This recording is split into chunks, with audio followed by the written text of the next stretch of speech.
Alright, everyone. So, recently, Elon Musk bought Twitter, which has resulted in, well, the right on Twitter kind of going wild, you know, just spamming the N-word all day, sending death threats to as many minorities as they please, you know, doing what they've been wanting to do for a while now, everything they mean when they say they like free speech. So, as you can imagine, this has had the sort of, I guess you could argue, somewhat positive effect of a lot of the woke scolds leaving Twitter and returning to Tumblr. Tumblr also has allowed NSFW content back onto their platform, apparently, so this has also resulted in Tumblr becoming a bit more, like, viable again as a platform to a lot of left-wing people. And this is also, I would say in some ways this is a bad thing. Tumblr spilling out onto Twitter led to the woke scold issue on Twitter, but it also resulted in a much larger amount of left-wing sentiment being on Twitter. But then again, Twitter is kind of going under at this point. We are watching as it fucking sinks, so maybe it is better that some other platform comes along and scoops up the left and platforms it. Who's to say? Regardless, though, I thought it would be funny because for the first time ever, we have a deranged, anti-debate bro, anti-Xanderhal, anti-Vosh Tumblr post. Almost like the kind of deranged shit you would see on Twitter, but now they don't have as short of a character limit. And I know this is going to be a pretty short segment, but I just thought it's worth kind of breaking the champagne bottle, so to say, on our first ever deranged anti-Xanderhal Tumblr post. They also talk about Vosh here too, but you know, we'll just think about it as if it's just referring to me, okay? I'm the only left tuber streamer debate bro that matters right now. Vosh and Xanderhal fans have a lot in common with the fans of patriotic socialists, Nazguls like Caleb Maupin and Infrared Haas, since both types of fans simp for the racist as fuck American empire and are really fucked up towards bi-POC and LGBTQ plus people. Just say queer. Please just say queer. It's way easier. Women and people from colonized countries that the US has terrorized. Vosh and Xanderhal fans are literally nothing short of degenerate. Interesting use of the word degenerate there and claiming that we're reactionaries. Nothing short of degenerate reactionaries who gladly side with actual fascists. We gladly side with actual fascists, rather than side with actual revolutionaries. And Vosh and Xanderhal are reactionary degenerates that are as awful as Caleb Maupin and Infrared Haas are. No punctuation in this, by the way.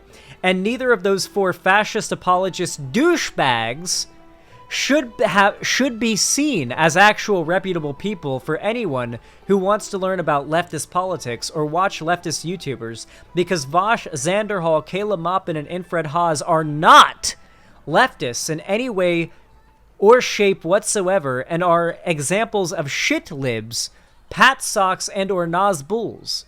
I will say, Haas and Caleb Maupin are definitely Nazguls, but what a desperate attempt. What a desperate attempt to make it seem like anybody who isn't, I guess, Bernie or bust, I would assume. A lot of people who are woke scolds are Bernie or bust. You have to understand, a lot of these people gave up on, like, any electoral politics entirely once Bernie lost the nomination because they don't give a shit about black people or minorities because, like, they think that Biden's presidency and Trump's presidency are, like, the same. These are the same types of white people who said they were going to move to Canada when Trump got elected. Who's seen that, right? Like the wealthy white liberals saying they're going to move to Canada when Trump got elected. It's like, you announcing that you could move to Canada literally demonstrates you have nothing to fear from a Trump presidency and you're privileged as fuck.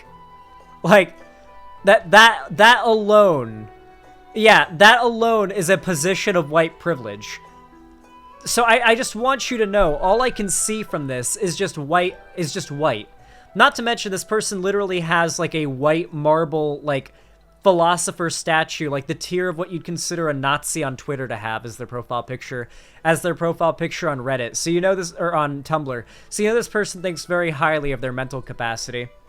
It's literally no different than the kind of shit you'd see from the right. It's all projection. It's all projection. Oh, so this is a psyop? Can you really tell? That's the thing. Can you tell if this is a psyop, a right-winger pretending to be a lefty, or a lefty? And if you do think it's a lefty, can you tell if they're 35 years old or 15 years old? You really can't. I have seen people twice my age behave with a quarter of my maturity like this online. And it really is, I don't know if I should feel humbled and or not humbled. I don't know if I should feel better about myself or worse for them. I really can't tell. Maybe it's just a philosophy graduate, thus the avatar. I don't believe that, no. Listen, every single... Who was it that was, pretty popular online in the political space as, a philosopher guy who lied about his education? What was his name? Rem the Bitch Boy. Rem the Bitch Boy. Didn't he have a profile picture like that for a while? He ended up getting exposed for lying about his education and philosophy, and then, Destiny and, everybody else who debated him and talked to him and had him on his stream, or had them on their stream to stop talking to him, and now he's a nobody. Why would you really willingly name yourself Bitch Boy? No. His name was Rem the Bath Boy. I call him Rem the Bitch Boy. It works. Trust me, it works. Anyway, you guys remember what I said earlier in the stream about how the online left is a problem with people like this that make it look repellent, and how nobody is going to want to move from the right to the left till we change the way the left looks? It is literally on us to make the left look more palatable to people who feel as though they have nowhere to go but further deeper in the right. We have to make spaces where there isn't some, just this overwhelming sense of judgment to anybody who dared to be right-wing once, who dared not to be born with the right political opinions, right? It really does feel destructive to our own, attempt at building a movement, if that's even what you want to call it. Anyway, a short segment, but I thought it'd be fun to talk about. Anyway, if you enjoyed this, please consider leaving a like, subscribe, ring the bell icon, comment down below, follow my social medias, all linked down below in the description, and of course, if you want to see more from me, and you want to support my content, and you want to financially help me out, and you've got the money for it, you can always do so by donating, subscribing, or gifting a sub on my website, or supporting me financially through YouTube, Twitch, Streamlabs, Stream Elements, or even through Patreon. With all that said, thank you so much for watching, and have a good one.